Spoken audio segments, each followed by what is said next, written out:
We know what you've come for, and now we're going to give it to you. You're listening to the No Such Thing podcast.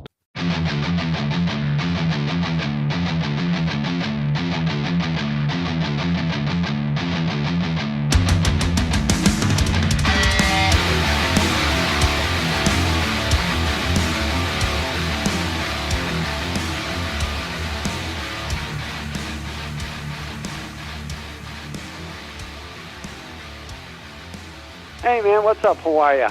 I was just about to say your name, but we're keeping your name out of this. Yeah, you can say J, just the letter J. That'll work. Okay, Jay. Well, hey, thanks for coming on the show.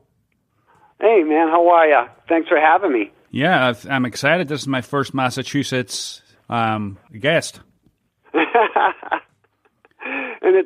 it happened many years ago.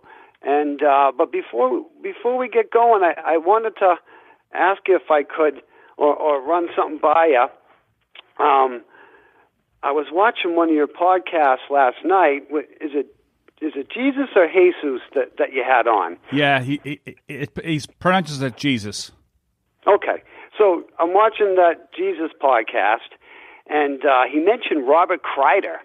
I forget what you said, but so I jumped over to his YouTube channel, and I had started watching that guy years ago because he starts posting stuff, but you put some stuff up, and he had a pretty freaky video that he just put out from some old footage he had that he was looking at over that he had recorded years ago, and not like decades ago, 25 years, I think he said, and it was him and his buddies crawling around in some caves in New Mexico, and he just noticed it when he was going over his old footage.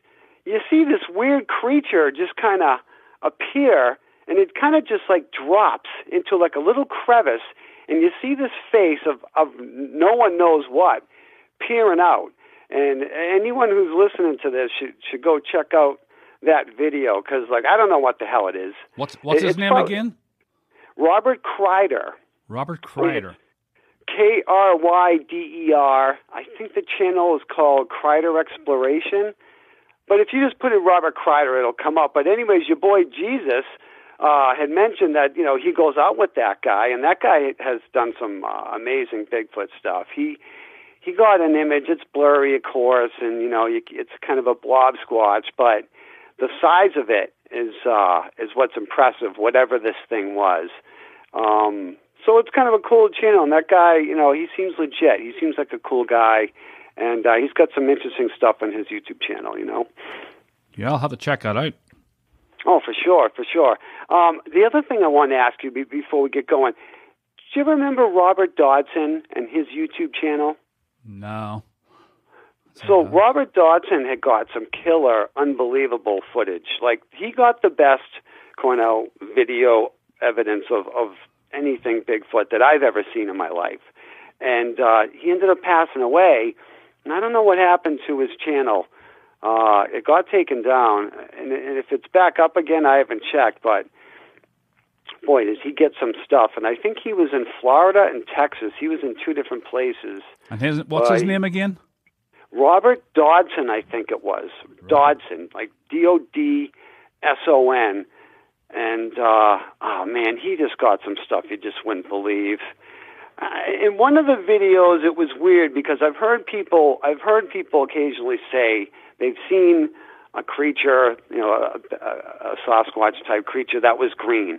And I remember in one of these videos, it looked green. Now, I don't know why it would be green. I've heard some people say that it's green because some of their hair follicles are clear on the end, and it allows them to blend in to their surroundings easier, which makes sense. And I've seen people produce hair that's supposedly from them, and I don't know you never know if any of it's real or not, but that's what he had on one of his videos. Like, this thing was there. You could see its face. That was the creepiest thing about it, is it was the best face shot I've ever seen. Yeah, there's actually a video here called Sasquatch video compilation, and it's just a series of videos, and it's Robert Dodson's terrifying Bigfoot encounter. I'll have to look at that later. Yeah, that would be the one then. Okay, so it's still up. Yeah, so he had like I remember he had a friend who also had a YouTube channel who kind of took over his stuff, I think, but, I lost track of it, over the years. We're starved for good footage, You keep getting these channels that come up and they put stuff out there, and, they're circling this stuff in the bushes, and it's like, that's just leaves. I know. Or... they don't even get to it. The title grabs you and you look at it, and then you just end up feeling stupid watching it. It's like, don't try so hard. I mean, if you got nothing, you got nothing. I know. It's just terrible. But anyways, I'm glad I found your channel. There's good stuff on there. I just like listening to you talk. You've had some like killer guests. The guy from the producer there from was it Monster Quest? Is that the show? Yeah, Doug Hychek. Yeah, I could have listened to him all day. If he had gone another hour or two, I'd have listened. I just found that guy fascinating. Jesus was pretty good, too, to listen to. So it was good stuff. But anyways, I'll get started if you want. I'll tell you what happened to me. Yeah, sure. So can we name the area? Sure. This was Holliston, Mass, that this happened to me in. Just a typical neighborhood in Holliston. I'm not going to say where. Holliston's not a big town, so, people can guess, but it was a thickly, I wouldn't even say thickly, it's your average sized neighborhood in Massachusetts. Yeah. I lived on a kind of a main road, not a busy road, but a main road, and there are houses on both sides of it, and on one side of the street, those houses had a lot of woods behind them, lots of woods, and I lived on that road at one point, and then I moved within the same neighborhood to a side road. And back then, we used to sneak out, and me and my buddy would sneak out, and sometimes some other kids in the neighborhood. But we were young. I was early teens. I think this was 80 or 81. And I used to think I'm not even sure if it was spring or fall, but it was a beautiful, warm, windy night out, and we decided to sneak out once again. And we had done it a million times, and I would, unlock the front door, and I would open up my window and turn the light off, and I would climb out the window, and I would just hang from my sill, and then I would push off a little bit, and I would drop down onto the mulch, and off I was. Just like in movies. Yeah, right. And then when my mother finally caught me doing that, she couldn't believe it, that I didn't break my leg or anything. But, I mean, you're young and you're made of rubber back then, and, this is what we did. It's what I did. I don't know how my buddy got out. So there was another guy into this in this whole story, too. I'll leave him out of it. We'll just call him Al. Anyway, we meet Al, and what we're going to do is we're going to walk around the neighborhood and smoke cigarettes and pot or whatever else we had, maybe some booze that we might have stolen. And that's what we had always done in the past. We would just walk around. Sometimes we'd go in the woods and have a fire, but most of the time we would just walk around. And if a car came, you'd see the lights and you'd jump on the side of the road, or maybe you'd jump down on your stomach till it passed by, or you'd just crouch down behind a bush or whatever. And I bring that up because it's important, because that's what these things probably do if they're around at all in these neighborhoods anyways, because that's what Christopher Noel has suggested that they do. And that makes sense to me because I was able to get away with it. If anyone saw us, they might have recognized us and told my mother, or it might have been a cop driving around. You never know. So we didn't want to be seen by anybody. Two young boys walking around at midnight on a Friday, someone might say something. We were up to no good sometimes, throwing eggs at houses. So, the idea was just to not be seen. So anyways, we're walking down the street, and we're on a side road, and we're heading towards this main road. And as we're walking close, I'm going to take a drink real quick. Hold on. As we're walking towards the main road, there's also a light at the corner, too. So we're kind of walking towards the light, towards the main road of all places. And it's windy. The moon's out. There's a lot of visibility. And as we're talking, I start to hear a sound. And as we're walking closer, it's getting louder. And I'll tell you exactly what I thought as I heard it. I thought it was a grown man imitating a siren. And I'm like, wow, is he loud? And as we're continuing to walk and going towards the corner, we're also hearing another sound. And what I thought at that time was it's another man imitating the Tasmanian devil from Bugs Bunny. It's the only way I can describe it. That's how I thought it to myself at the time. There was a third sound, and I cannot describe it. It sounded like some animal watching itself get eaten alive. But I could never imitate the sound, and I've never heard anything that sounds like it since. But there were three sounds we're hearing all of a sudden as we're walking towards. So all this is happening fast, fast, fast. I mean, I would guess all this happened within 60 seconds, from hearing it for the first time till it ended. So we're hearing these ridiculous, horrible sounds, but we're still walking, and we're just about under the light now at the corner. And in front of us is a house, and the house has a built-in pool in the backyard, and so it's got a wooden fence that starts on each side of the house and then swings around in a rectangle, protecting the pool in the middle, of course, the built-in pool they have. And behind the house is a ridge. It's going up, and then there's woods in the back. So in other words, it's kind of high in the back, and then it comes down and hits the base of the fence. So we're looking up there because that's where it's. We think the sound's coming from, and sure enough, I start to see dust getting kicked up. So much so that it's like, a shitload of dust being kicked up because something's going on up there, and I can see the dust silhouetted by the moon. So we're like, what the hell's going on? Then, a blur, it's the only way I can describe it. I never saw anything that I can identify, but a blur came down this ridge, from the woods, and it slammed into the fence. And it slammed into it so hard I heard wood splintering. It was like the sound of a car accident. That's what it sounded like then, and that's how I would describe it now. Just the smash and breaking and shattering of wood. At that point, we just turned and ran back the way we came, and I banged it right towards my house. He banged it right towards his house, and that was the end of it. And then I didn't talk to him about it till that morning at the bus stop. And we were like, what the hell was that? What was that? And so we spent the morning talking till we got to school. And then Cornell, from there, I kind of just forgot about it. I just forgot about it. But whatever it was broke a lot of wood. It was as loud as a car crash. It just was that loud, and the sounds were that loud. We're outside; it's windy, yet these sounds were so loud. We walked into them, so it got from lower to higher in volume as we walked towards it, but it was ridiculously loud. To hear this stuff outside, it was loud. So, anyways, what was I going to say? So I forgot about it, and the years went by, Never, ever did I consider that a Bigfoot creature. I thought for a while, maybe it was a couple of bears. You'll hear the occasional bear story around Massachusetts. I've also heard in Connecticut, a mountain lion was hit by a car in 2004, and I saw the pictures of it.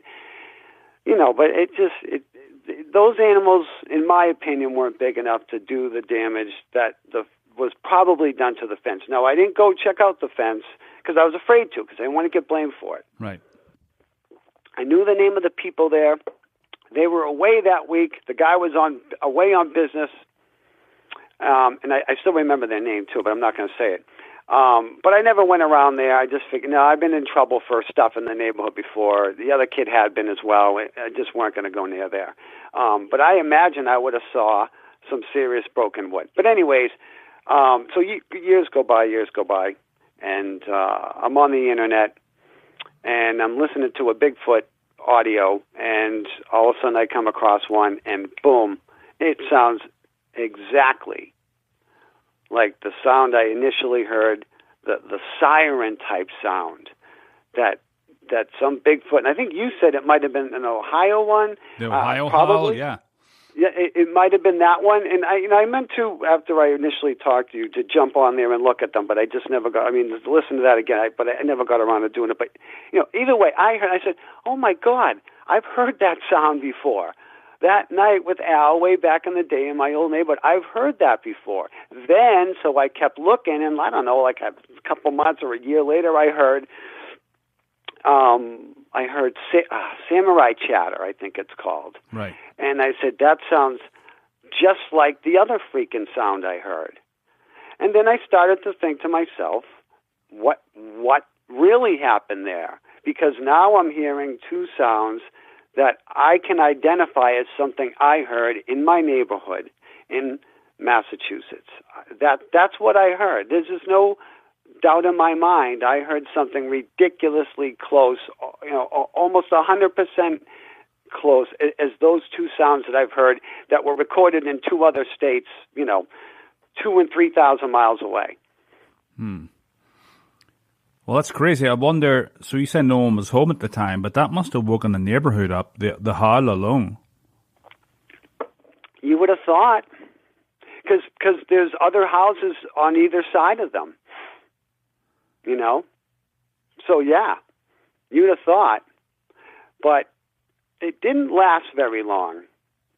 Well, actually, I shouldn't even say that because we didn't stick around to find out. I don't know if these things kept howling. Huh, that'd be nice to... You never went back to the house even years later and just said, hey, No, I didn't want to get... Because I figured if anyone's going to get blamed for trashing their fence, it would be me. Although I would... If like I'm assuming what I would have seen is I would have saw that the bottom of the fence was all smashed in. And basically ruined, so animals can get in and someone could climb it. That's what I would have expected to see based on how nasty of a sound it made when whatever that blur was smashed in. So, that also gets me thinking. So I initially thought when all this happened that we were just kind of walking in on a couple of animals eating another animal, right? That's what I first thought. But now that I think it might be something else, it might be a Sasquatch type event. I'm wondering if they saw us and were just,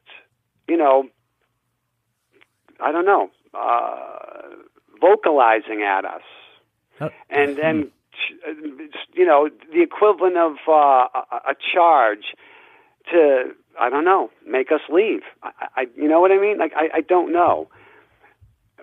Once we stopped moving, I think is when whatever it was came down the hill. Yeah. Because our plan was to bang a right and go down the street. But as we got under the light, that's when whatever this thing or things were.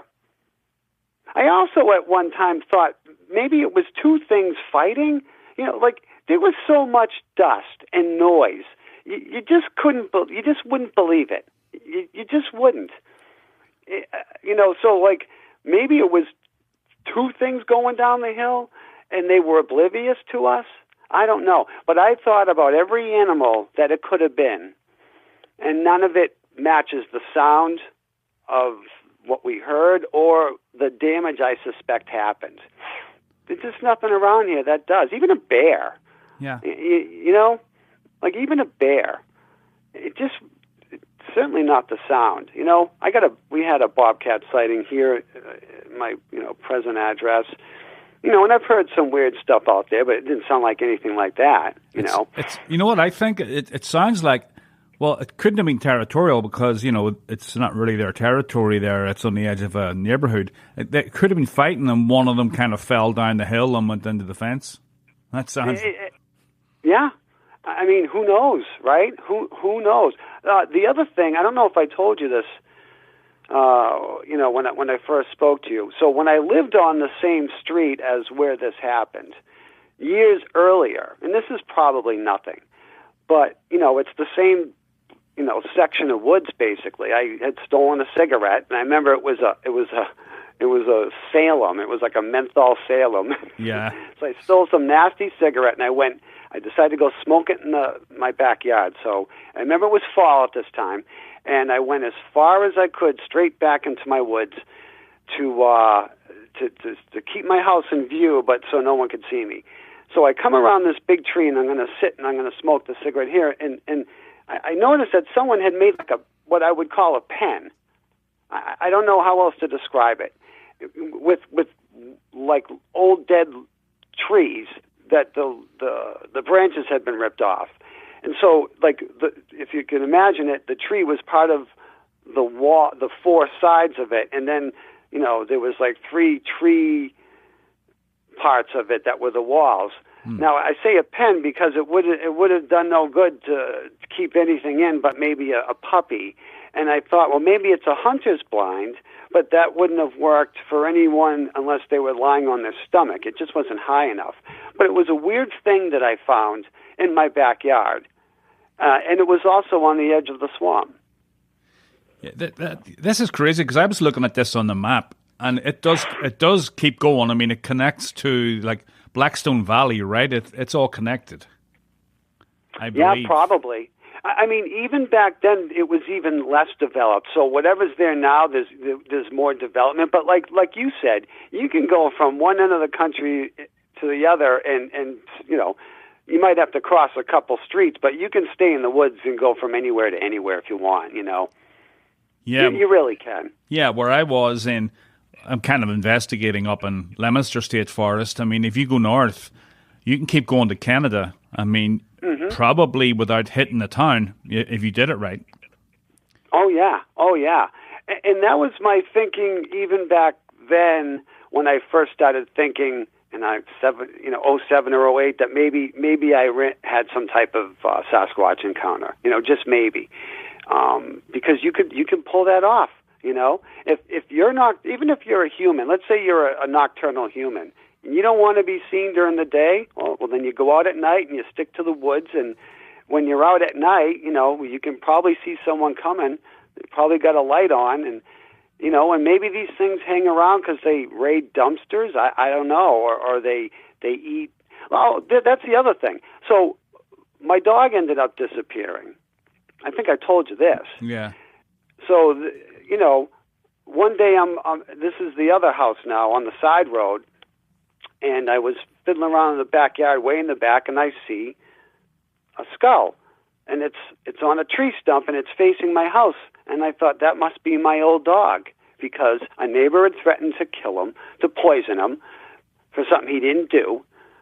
You know, he was supposedly attacking his wife when she's putting out the trash, and my dog just did not do that. We let my dog run free, and he would disappear for a day or two here and there. He'd run with another couple dogs, you know. So we didn't panic when he disappeared, but then he never came back, and then we got worried, and then we thought maybe that son of a bitch killed him, you know, poisoned him, and maybe that is what happened. But you would expect if a dog was poisoned, if he went and died in the woods, and we found him, that you'd find all the bones. Instead, I found a skull, which I assume was my dog, precariously placed on a stump facing my house. And so decades later, I'm like, I wonder if those things happened upon my dog and ate it, if it's what I think they are, you know, a couple of Sasquatch creatures. It's just something I wonder about, you know. That's creepy. It is. And I loved that dog. That was like my first dog. He was a half husky, half black lab mix. He had like a white cross on his chest. He was freaking beautiful. And, we were really bummed out when he disappeared.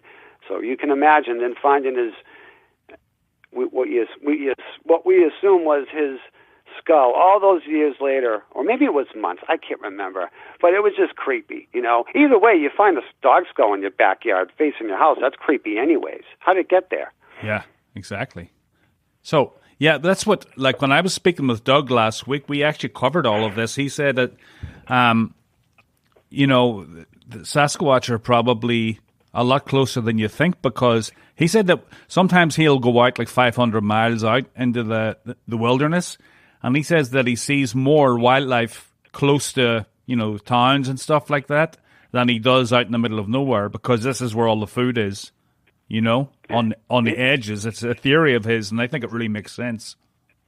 I do too. I mean, think about it. Wherever there are humans, there's animals and there's garbage. So there's two things right there that's going to attract them. And these things are probably interested in us for reasons we don't know. I mean, think of the missing 411 stuff. You can read that stuff. Some of it's just so crazy that it's even crazier than a Sasquatch scenario. But some of these people's disappearing, it sounds like something grabbed them in the woods and didn't let go. Yeah, you know. I've heard a couple of cases. I haven't really dived into it that deep, but I mean, I keep hearing about it. And, you know, I heard how he started, I heard the story of how he started to investigate it, you know.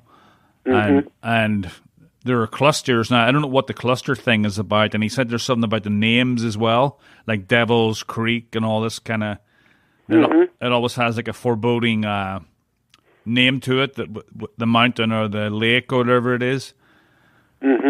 But I can't remember any actual cases. Oh my God! Well, I mean, I got all his books. I've read every single one. Like what else is interesting too is, you know, people before Patterson-Gimlin had their own local names for these things. You know, once Patterson-Gimlin, I shouldn't say Patterson-Gimlin, it was the episode before that where they found the actual footprints and he started getting called Bigfoot. Right. And then we started hearing Sasquatch. But, like, I remember coming across a list that someone had made of all the local names that he had found. And this didn't include the Indian names, the indigenous people's names. This was just your local American name for it. Like, I remember one area they were known as catamounts, and I'm thinking, like, I didn't even know these things were known to be around these areas. Like, you know, even in 07 or 08, I didn't really know that you would have people seeing them in Kentucky or you know what I mean? Like, states like that. It just didn't occur to me. But you find out that they've always had these sightings. Like catamount. Like, they've been called catamounts, wood devils, stick Indians, wild men. You know, there's a million different. Haints, that's another name, Haints. You know, there's just a million names for them in North America and even in Mexico. You know, I was reading about how they you know, there were sightings in Mexico. You know, so it makes you wonder. But as far as missing 411 goes, I mean, there's a lot going on there that Paulides stumbled on. Like, there's just a lot going on. You've got urban disappearances, and you've got these wilderness ones. Now, the wilderness ones, there's a lot going on there, too, because it just doesn't make sense as you read these stories. You know, sometimes you'll have a child who, you know, is under 2 years old, and it gets found deep in the woods 4 miles away. And that isn't a typical missing 411 disappearance, but there's enough of those that have happened where you just got to scratch your head. And like sometimes, if you're lucky, the child's found alive, you know. But you know, a lot of times they're found like in the middle of a swamp, dead, you know, or they're found in an area where they have searched that area over and over again, and it's like someone's messing with them, messing with the searchers, you know. There's a real famous one. He did a video on it where this is no doubt it's a Sasquatch one. I think it takes place in the Smoky Mountains. The FBI was involved where a little boy disappeared and some people who were camping when they got home heard about the disappearance. I think that's how it went. And they called the authorities and they told them that they thought they saw like some dude who looked all disheveled with a sack over his shoulder running through the woods.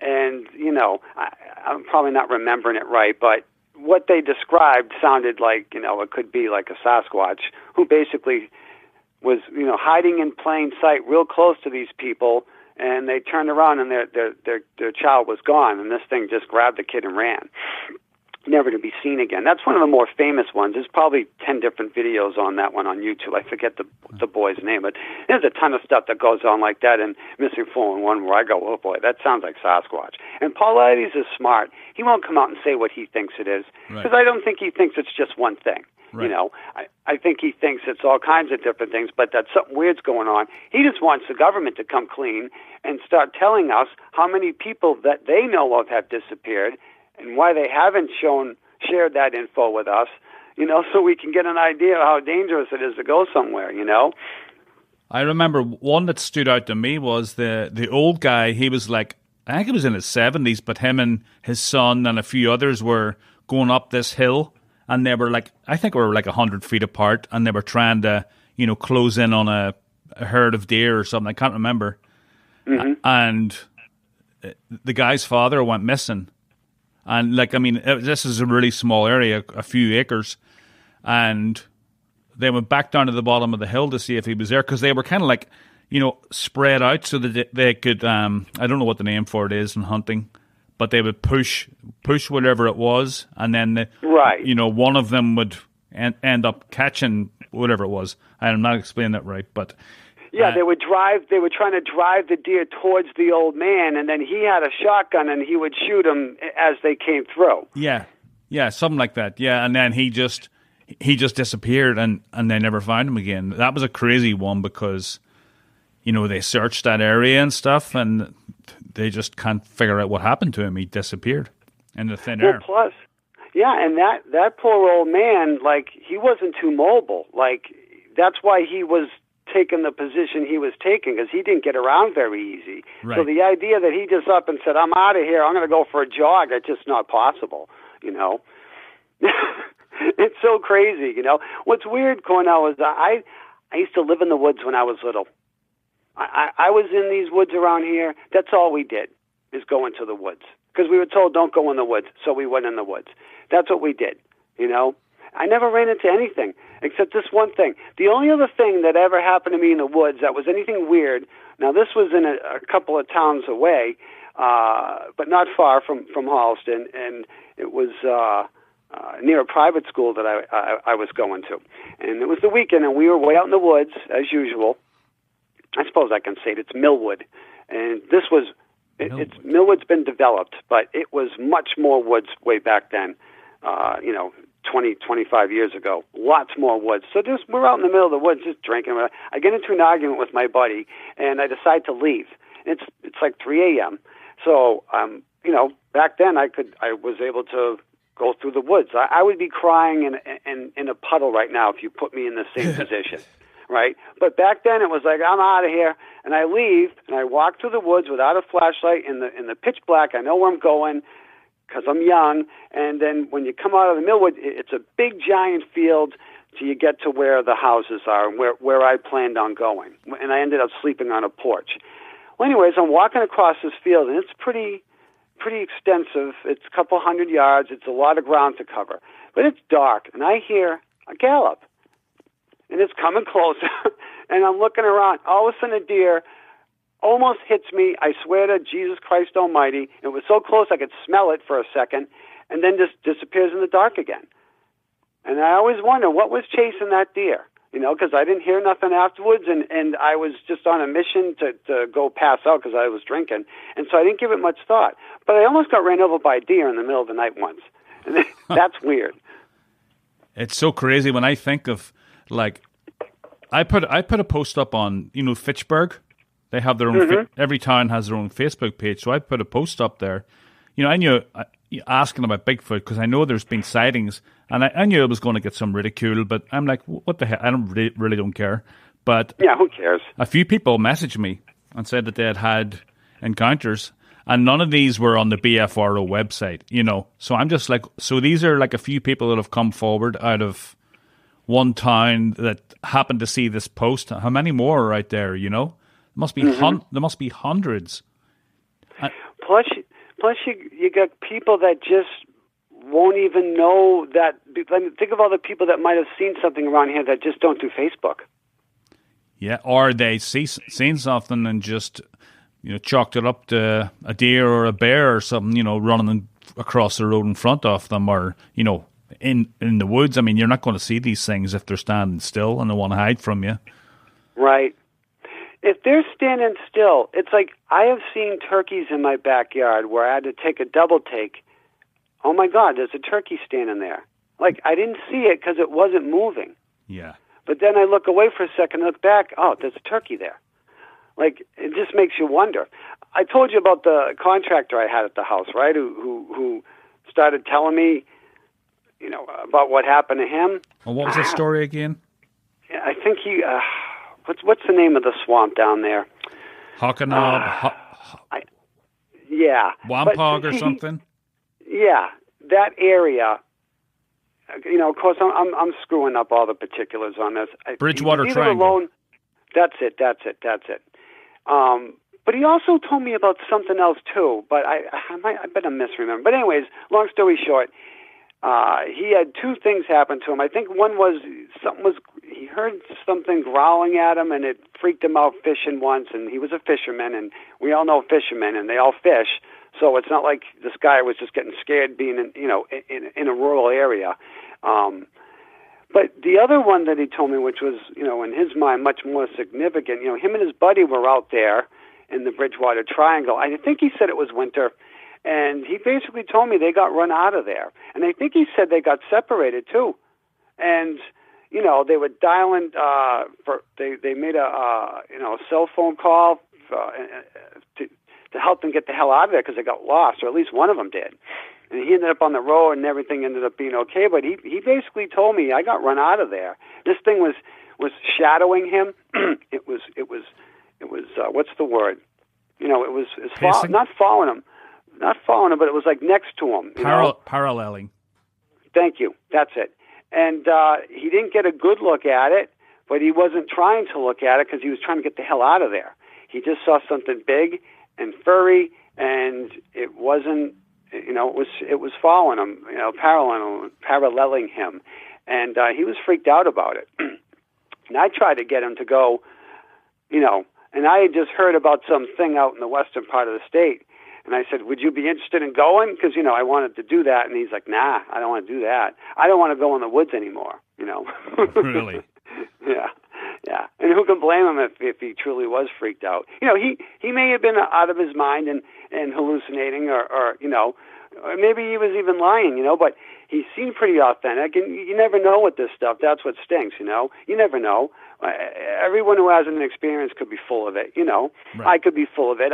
Maybe it was all a dream I had, but not likely, There's just too many people who've said things. And plus, you can go back 100 years and find people having this shit happen to them.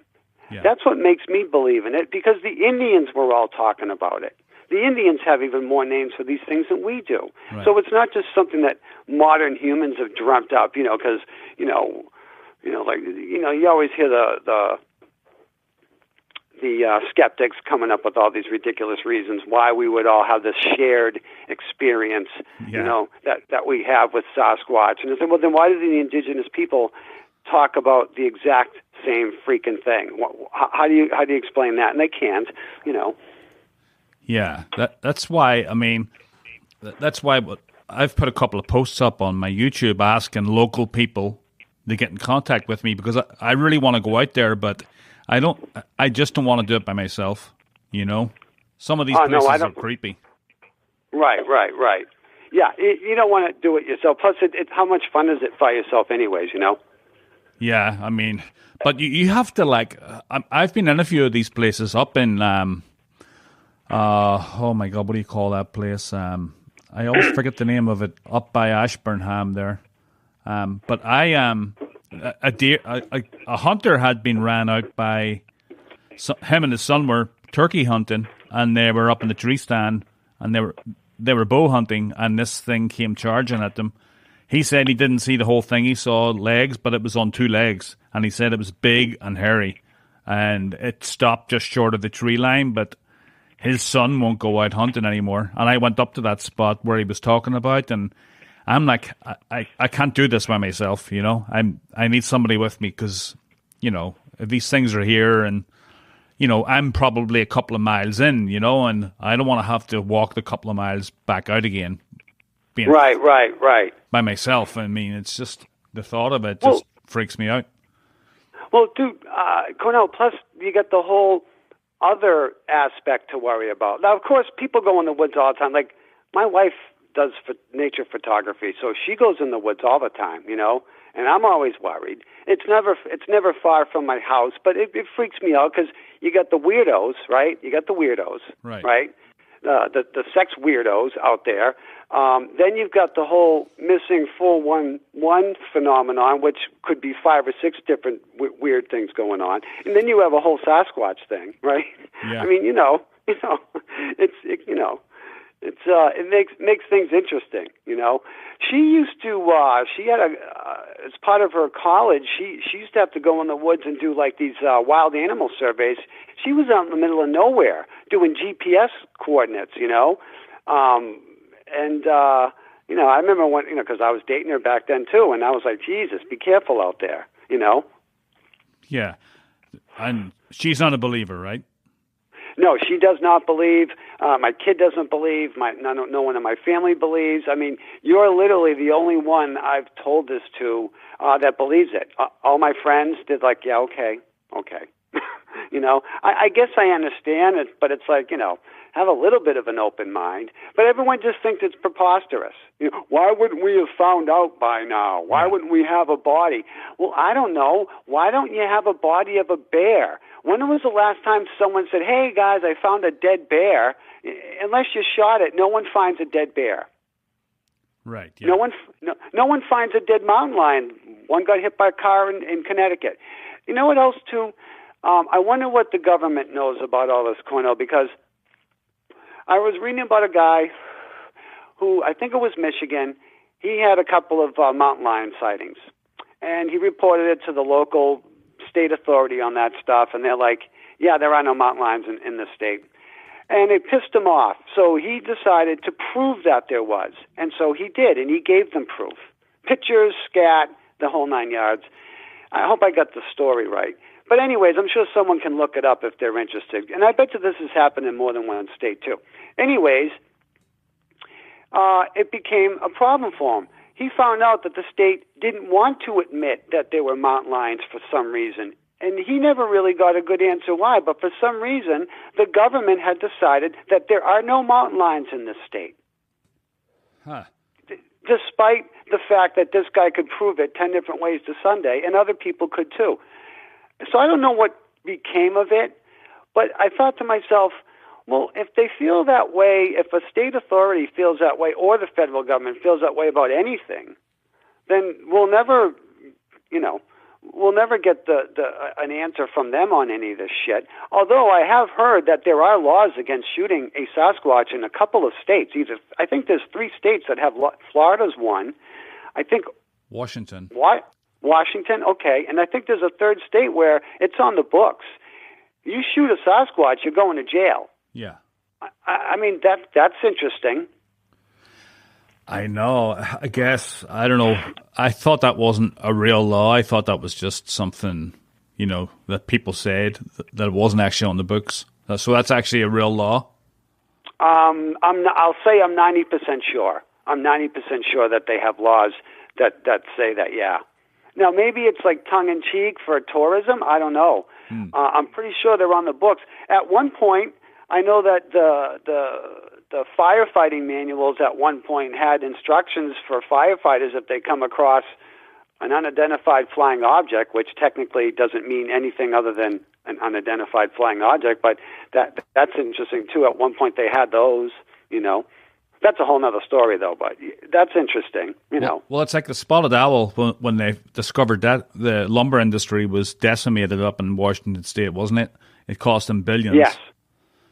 So it might be It might be something like that, where they don't want to, the state parks would lose a lot of revenue. The lumber industry would lose a lot of revenue. Those kind of things. I definitely think that there's a 3-letter agency out there somewhere that probably, because the government's so compartmentalized that, that they all don't talk to each other, but they're probably, because I've heard of people showing up in suits and SUVs and stuff and dragging bodies away, this kind of thing. So I think there's definitely some kind of agency that is in charge of this kind of thing. We just don't know what it is. You're so right, because let's say one was found and they came clean with it, and they said, yeah, well, we've got this indigenous primate living in the forest. Look, imagine what would happen. So you'd have people freaking out that no one should go into the forest. Well, they don't want you in the forest today anyways because of the stupid virus. But now they'd have another reason to not let you in. And then you'd have people freaking out on companies, like you said, mining companies, lumber companies. Oh, you're destroying their habitat. It would open up a can of worms that we can only imagine, So, yeah, there's probably a lot of big business reasons why and money reasons why something like this will never be admitted to if it's real. Well, I was thinking, like, if a hunter does shoot one of these things, you're going on about like why they never find a body. If a hunter did shoot one of these things and reports it to the police or something, well, they're going to come and take the body away, Mm-hmm. Or the hunter doesn't want to admit to it because he realizes that it's some kind of humanoid and he doesn't want to get in trouble, so he wouldn't mention it. There's probably a lot of that going on too. A lot of these things have been shot, I guess. Mm-hmm. Yeah. And let's say you did drop one. I'd be afraid because if it's not alone, maybe they don't feel like leaving the body there. And then how big is it? What did you shoot? Did you shoot something that's 10 feet tall? You're not moving that, Yeah. Now, if I would never shoot one anyways, no matter what, because I just don't think there's anything available that would. But if let's say you come across a juvenile one and you were sure it was an animal and not a human, and you shot one, the smart thing to do would be to, take a piece of skin from it and leave, But then let's assume you did that then. What lab is going to tell you anything? You know what they're going to say? It's just unidentified. Yeah. They're never going to admit to it, especially if you told them, well, I shot this thing and had arms and legs and it was walking around on 2 feet. I don't know what it was. They would just tell you at best maybe it was unidentified. I doubt that lab would risk everything to risk and say, well, we'll verify that it's some type of Sasquatch creature. Because didn't that happen with that woman anyways who did the DNA on it and they just slandered her? And, here come the mainstream media stories about what a hack and a quack she is. I forget her name. But, the guy who does the Bigfoot work, I forget, Mendrell, what's his name? Jeff Meldrum? Thank you. Yes. I think he worked with her. Like, he's a legitimate guy. He's not a dummy. He knows what he's talking about. Yeah. He's the first person who brought up dermal ridges that, when he sees a track, sometimes you can see the dermal ridges. Like, that's impossible to fake. Right. It's impossible. And Survivor Man, he spent like $25,000 trying to fake decent Bigfoot prints. And it's really hard. Like, for one thing, it's not easy to replicate something that weighs 400 pounds that will leave a decent footprint in your average patch of ground. It's hard to do that, and anyone can tell a fake. I can tell a fake. You can tell a fake. So when someone gets half-decent casts of a footprint or pictures of a footprint, that's something legitimate to me. Of course, I wish they got an actual decent photo of the thing. But, Cornell, even if they did, people would just say it's a fake. Yeah. It's photoshopped. It's special effects. Yeah. I at this point, I really don't care who really believes in it. I've tried to talk to my friends and stuff, but they have that same argument. Why haven't they found a body? But my question is, well, why are tens of thousands of people seeing it? Mm-hmm. They're seeing something. And why are they seeing it going back centuries? Like, I've seen totems in the Pacific Southwest, and it's an ape face. Well, why are the Indians in the Pacific Northwest carving ape faces on their totem poles next to the, above and below the eagle and the bear and the hawk? Like, why are they doing that? Right, because they wouldn't have even known about apes. Exactly. And so they're doing that, and then you've got people saying that they saw them, and all the stories are kind of the same. They saw it in the woods. It was yelling. It was hairy. Sometimes it smelled to high heaven. It's all basically the same story over and over again. And what's interesting to me is some of the Indians and indigenous people, they'll say it's a forest brother or in like a kindred spirit, but most of them say it's a baby stealer and a wife stealer or a cannibal or both. Like Some of them, it's a friendly creature to them, but most of them, it's not. Yeah, I wouldn't take any chances. My friend down there, Mark, and I don't know if you know the Livewire channel. Yes, sir. Yep. Well, he recently moved out of that property. He couldn't take it anymore. Yeah. I mean, I almost wish that had happened to me, but go on. But I mean, have you seen his documentary on Bigfoot Odyssey? Yes, sir. I thought it was fascinating. I mean, you listen to that guy talking. I mean, he's not making all that stuff up. I mean, if anybody cares to, explore this subject, they'll see for themselves. I mean, I can't give you evidence, but listen to these people talk. That's evidence for me, really. Yeah, I mean, what's in it for him? Ridicule? What? He'll make $30 a month on his YouTube channel if he's lucky. I mean, what's in it for him?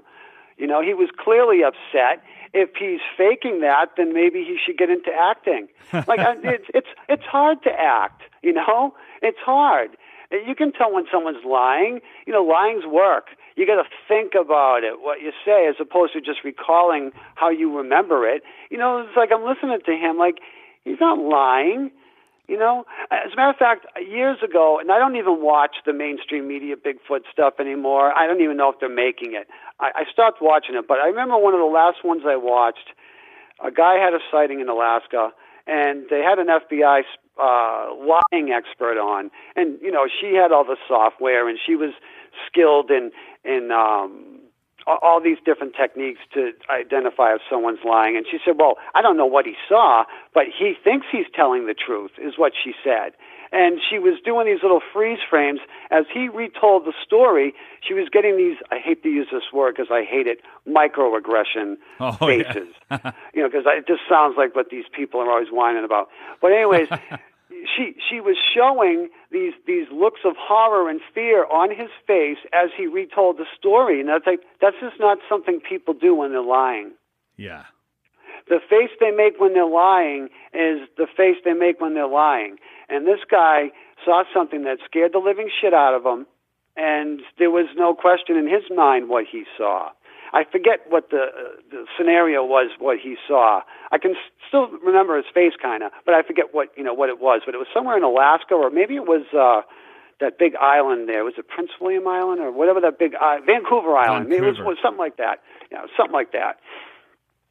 The other interesting thing about these two, Cornell, it's funny how you hear that they're smaller the farther south you go. Like, no one ever says they see giant ones in Florida as opposed to, like, up north. And you wouldn't think it because you would think the food would be more scarce. But apparently they're bigger up north you go. Have you heard that? Yeah. Yeah. I've also heard that they're more aggressive, like down in Oklahoma and Texas and stuff. The smaller ones. Yeah, I think they are smaller, yeah, from what I've heard. I mean, I don't know. There seems to be different types. You know what else is interesting, too? It's a lot of the indigenous people talk about little people, and there is some half-decent evidence for little people. Now, anyone can just look online for this. Look up Pedro. I think they called him Pedro.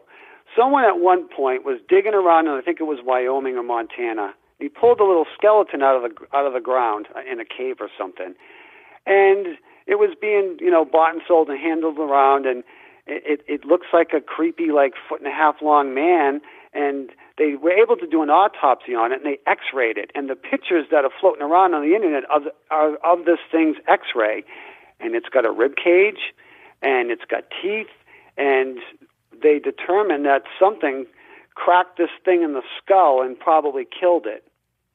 But it wasn't a baby, it was old. It had lived many years. And where it was found, the local Indians, and I forget which tribe it was, their oral history talks about little people. And I think they even had like negative interactions with these little people over the centuries, And of course, this thing ended up getting sold to a private collector who made sure it was never seen by anyone else ever again. And how much you want to bet it was just someone from the government or someone working on behalf of the government who went in and bought this thing and, threw it in the trash or put it in a safe somewhere so it will never be seen again. But that's a legitimate thing. And all these geniuses in academia should give us what they know about this or explain it to us. Why are we finding, baby-sized adults? Because that's not the only one. They've found them, and there's been 2 or 3 that they found in South America. I forget the names of them, but there's been other ones that have been photographed and x-rayed too. It's very creepy. It seems like there's a lot of hominids walking around this planet. Because if you also look at the people, I don't know if you look at YouTuber Brian Forrester. Ever heard of him? No. You'd find him fascinating. So he does a lot of ancient archaeology type stuff. So he's into the pyramids and all that, So he goes to the pyramids from South America. He'll go over in Egypt. But he's also done a lot of work with these elongated skulls. So basically, there are museums in South America filled with these skulls, and they ain't like your skull, Yeah. These skulls they're not deformed through any type of process because some people, the indigenous people down there, were trying to replicate these because they revered these people who are obviously now long gone as, some type of, not God, but brother race that was like a king species. But they have elongated skulls, and their cranial capacity is 25% bigger than the average human. And so people have done facial reconstructions with these skulls, and they're drastically different looking than us. They literally have a giant head, with a lot more brain space, and they were running around just a couple of 100 years ago.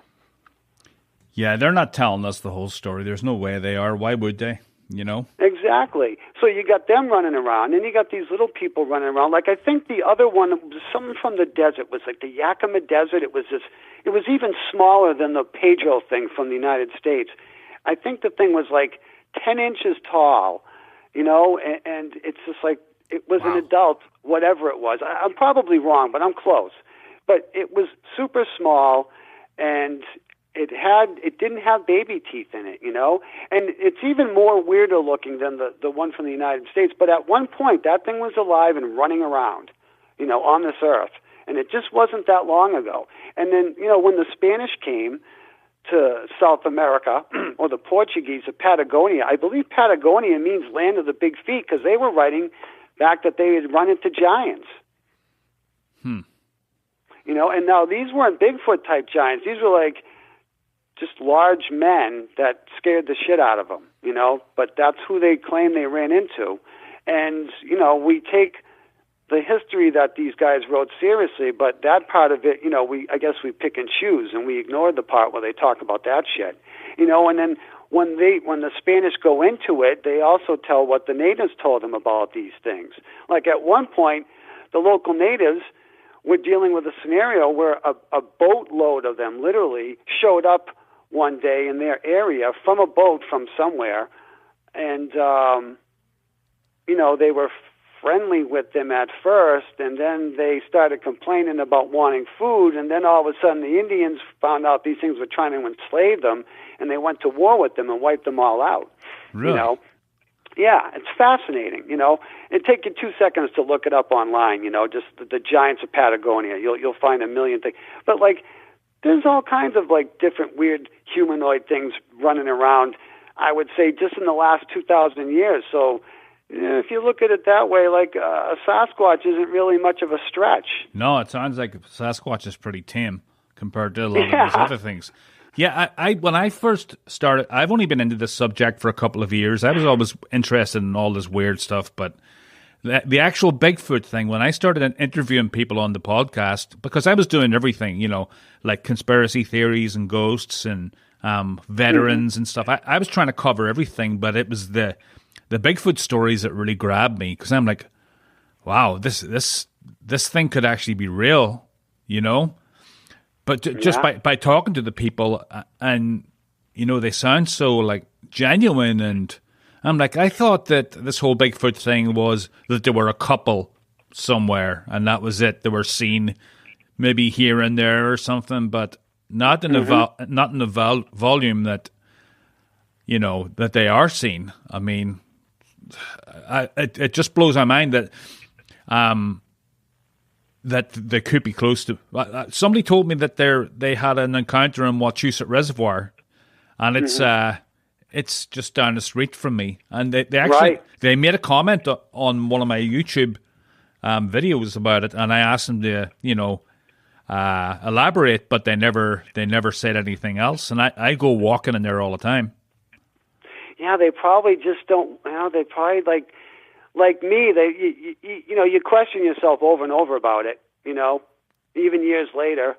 But then again, mine was at best a vague incident. This guy might have had something even more scary, and he don't even want to talk about it because it freaks him out. Like, there are people out there who are seriously messed up in the head over it. Because I've heard more than one alleged Bigfoot Sasquatch witness say, "I wish I had never seen it." Like, I've heard people say that over and over again. Yeah. Like, some people are like amazed by it and they want to get into it, like Jesus, right? That guy, he wants more.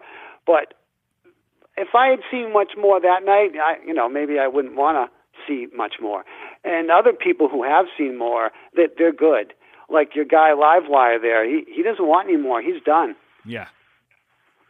Look at Kerry Arnold.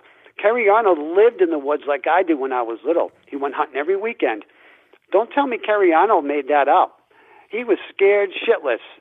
And you could tell when he did his recreation where he retold the story, like he went through every thought process. He thought it was one of the dudes who lived nearby in the house that he was hunting, that he was leasing the hunting land from, until this thing started screaming at him. And he realized it's got a 12-inch wide mouth. Well, he was he's one of the people that he was one of the first people that made me really start believing in this.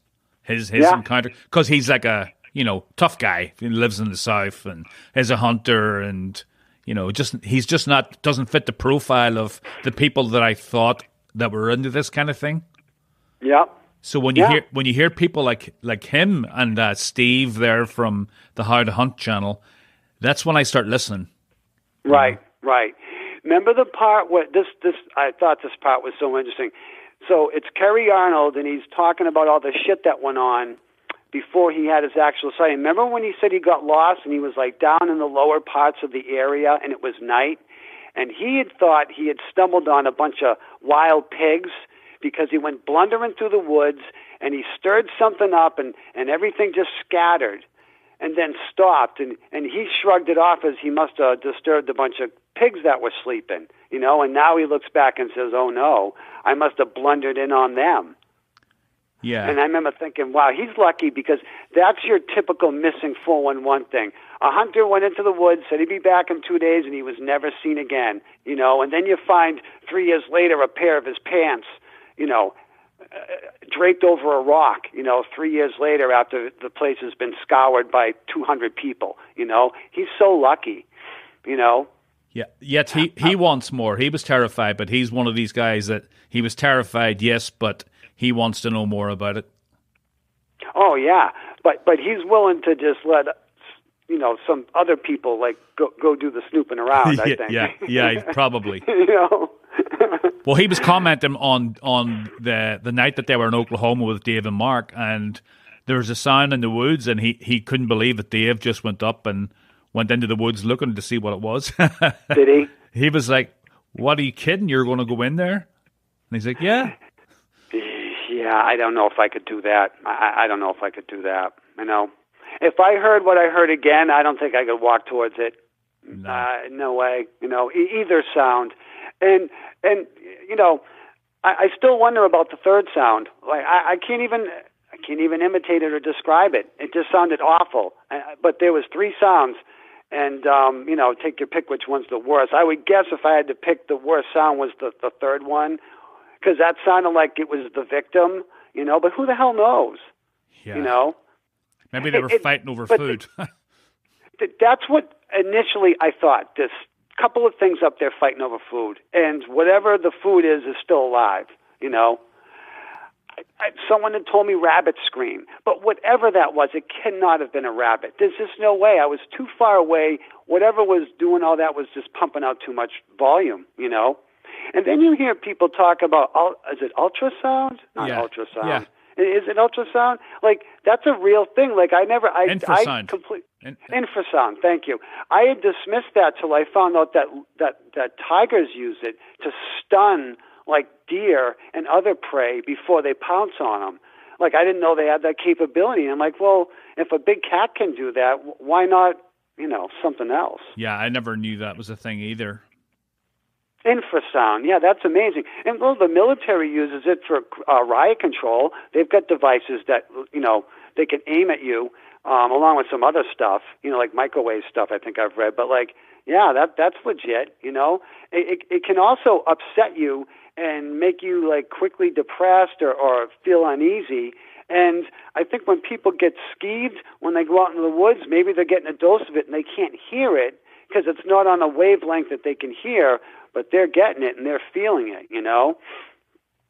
Because I think a lot of times if people, I don't believe you can go out looking for them, and this is just my opinion. I don't want to insult anyone who does think he can do this. I just don't think you can go out in the woods and bang a stick on a tree and these things will come running to check you out. I just don't buy it. I think they're out there and they're on the lookout for us because they don't want to be seen by us. And I think they scout, I think they lie on their stomach and they'll lie there and, they'll maybe form a circle around the younger ones and they'll just wait for animals to come by to eat or to give a hoot or a whistle when some human comes blundering in. Yeah. I mean, there's, like in Massachusetts, there's so many places. People don't realize how forested it is around here, but there's so many places for them to hide. It's not even funny. It's true. And how many people, there's 6 million of us here, how many of us go into the woods? 1%? I don't know. 2%? How many people go into the woods? Yeah, the deep woods. Yeah. Exactly. Like, there's so much ground out there that no one has stepped on, I imagine, in a long time. Yeah. Yeah, I know. It's just like humans, they just busted a guy up in Maine who was living in the woods for like the last 20 years. He was just breaking into vacation homes when he needed something. Other than that, no one knew he was around. That's right. Remember that story? Yeah, you remember. So it's so possible, And then the other people say, well, there's not enough food in the North American forest to bullshit. If a bear can live in those same forests, then anything can. Yeah, those deer can get by in temperatures like this, for sure. Exactly, But even way up north, I mean, if you know what you're doing, there's all kinds of stuff to eat. I mean, there's moose walking around. You always hear stories about how they, have you ever heard people who claim they've seen what they've done to deer? Like, they'll grab the deer from the front and the rear, and they'll just, like play it like an accordion. Yeah, I've heard some horror stories. Ugh. Yeah, they terrify me. They definitely do. But, I don't know what their intentions are, but, I mean, but by their sheer stature, I mean, it's intimidating, especially if you're by yourself. Did you ever see the footage of the thing that looked like a juvenile up in New York? It might have been debunked by now, someone maybe, but it looked like something just swinging around in the trees while everyone's out like a cookout in a parking lot somewhere. Oh, yeah. And so, what'd you think of that? I saw it once. I haven't really studied it, but I remember seeing it. I think these things spend a lot of time in the trees, even the big ones. Like, they're just not always like you'd expect them to be on 2 feet walking around. I've heard that they'll run on all fours because their front arms are so long they can do that. Yeah. They certainly crawl enough. And people have seen, as a matter of fact, if you go to Impossible Visits, Christopher Knoll, who's in Vermont, he went down to Texas and he got some infrared footage of one on its stomach that creeped up on its belly to their campfire. And he got it, and you can see the thing's arm. So Really? It's either a great hoax or they've got one on its belly with its arm like hiding behind a woodpile. Oh, He's got a yes, good I've seen sight. that. I've seen that one. And Okay, so yeah. It's looking at them through the logs? Yes, sir. Yep. I seen that one. Yep. He's got some great stuff on there. I'll have to look that up. Well, we'll definitely have to head out into the woods. I've got another guy. He's probably listening to this. Well, he will be listening to it. It's not live.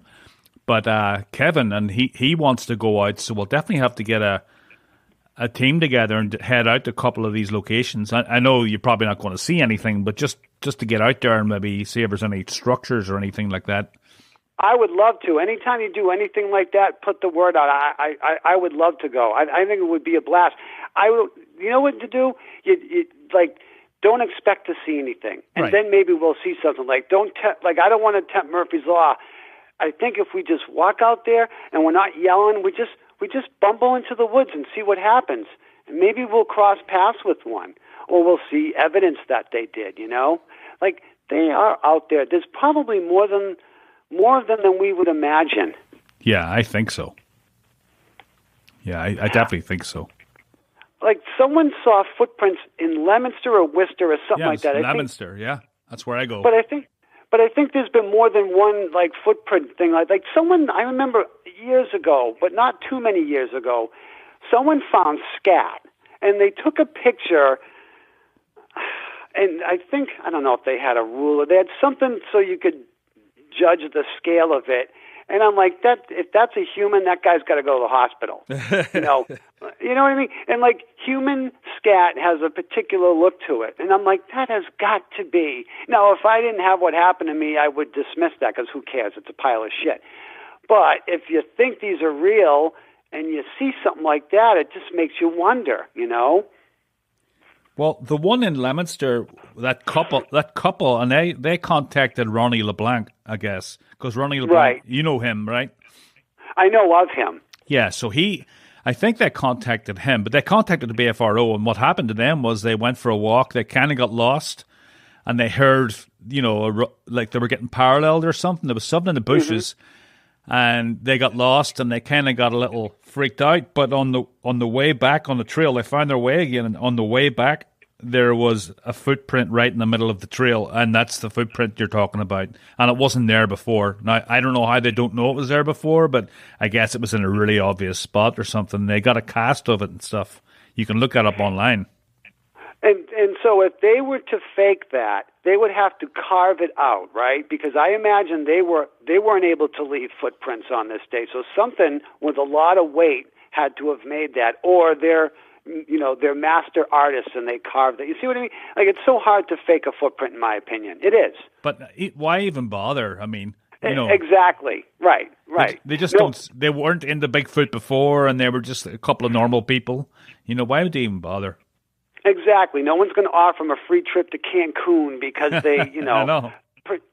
So it's there's really nothing in it for them but misery. People are going to rag on them, No one believes me, and that's fine. And no one probably believes them but you and me and, a handful of other people, and then it just gets forgotten about. But, when you believe in these things and then you read Missing 411 stuff and, you see, what else is interesting is Paulides notes that a lot of children disappeared in Pennsylvania, and Pennsylvania has a shitload of sightings. As a matter of fact, I stumbled across this one picture a guy took, and it was just on his blog. I don't even know how I found this.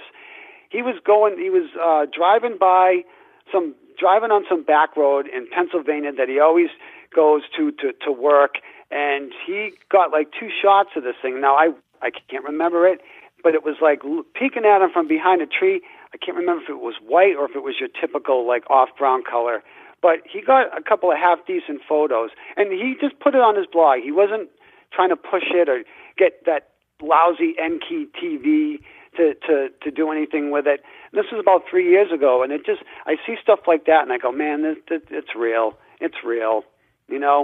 Pennsylvania has a lot of Bigfoot activity. It just does. Yeah, I've heard that.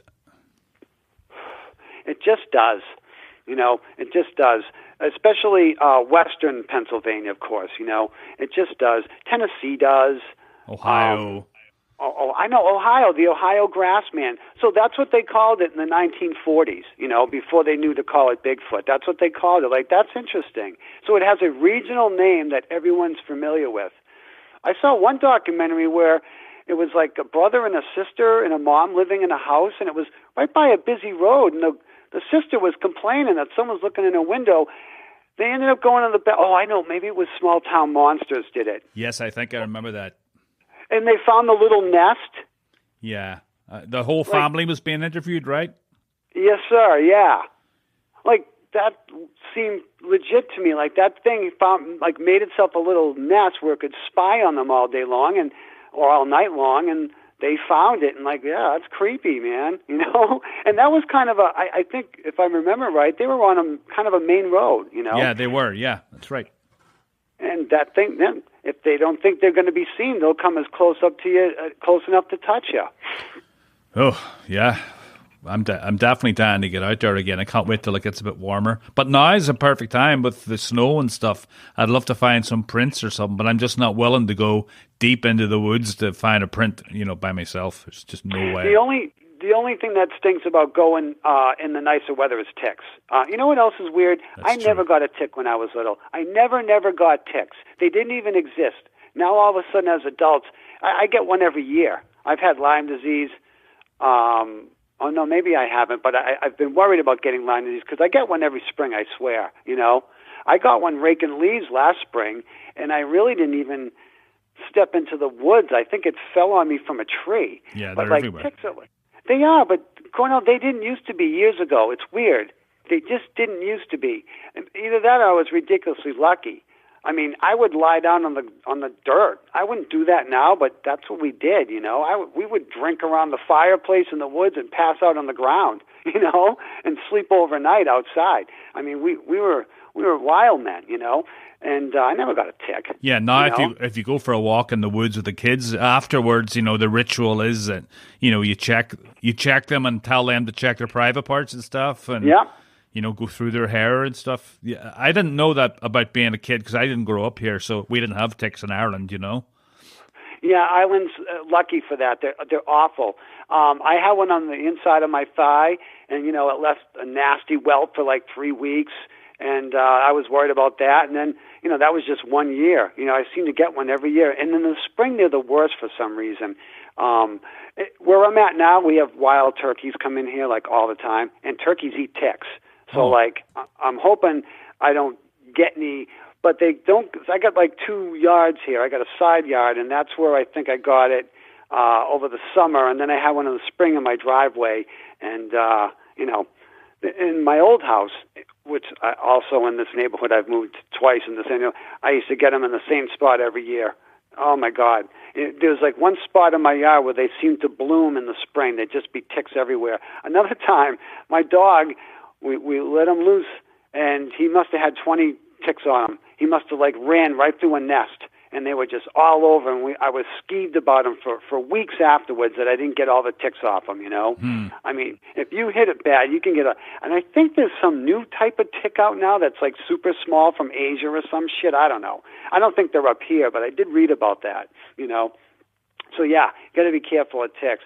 But you know what you can do if you wear. If you do the army trick where you take a rubber band and you roll your pant leg up in it so it kind of hangs tight against your sock. Yeah. They won't be able to climb up your leg. They'll kind of be forced to stay on the outside and then go up to your neck or something to find skin, So that's what I've been doing. So that's a little trick you can do next time you go in if you're worried about ticks. Yeah, I think the first spot we should go is that place where the hunter was roared at up in Winchendon, that's it. Now, Winchendon, where is that? Is that Central Mass? It's Route 2, you go out Route 2 West, you go past Gardner, you'll hit, Gardner, Ashburnham, Winchendon, out that way. I can't remember where else is beside it. I'm down, and you know what? We bring food, like apples, just throw them on the ground as we go. I don't know. I would think that would be better than banging sticks. What do you think? Yeah, stick it up on a tree or something, maybe even. I don't know. I keep hearing they like apples. That seems to be like a theme. Anyone who has any consistent interaction with them, they like apples or fruit in general. You know. Yeah, we'll definitely have to go. Well, I'm going to have to wrap it up, Jay. All right. Yeah, I'll be babbling all night, so, yeah. Nope. But it was fun talking to you, man. Yeah, I got to get the kids to bed. It was fun. Amen. Well, thanks for calling. Thanks for letting me be on, and stay in touch and let me know, because I'd love to go. It'd be great. Jay, I'll be in touch. I'll give you a shout when this is up. All right, Cornell. Thank you. All right, good night. All right, take care. Bye.